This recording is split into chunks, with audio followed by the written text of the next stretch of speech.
If you're looking to wipe your browsing history clean on Google Chrome, here's an easy guide to walk you through the process step by step.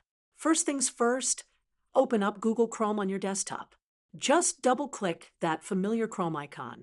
Now, head to the top right corner of the Chrome window where you'll see three vertical dots, vertical ellipsis. Click on those dots to open the menu. From the menu that pops up, hover over History, and you'll see a submenu. Go ahead and click on History. If you're a fan of shortcuts, you can press Ctrl+H Windows/Linux or CMD+Y Mac to get there even faster. Once you're in the History tab, look to the left. You'll find an option that says Clear Browsing Data. Click on it.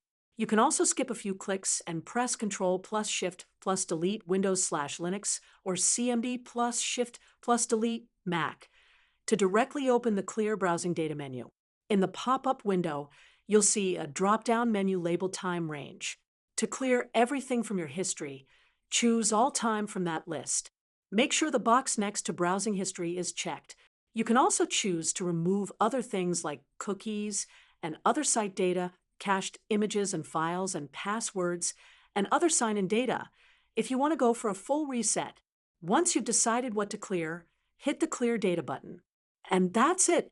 You've successfully wiped out all your selected browsing data.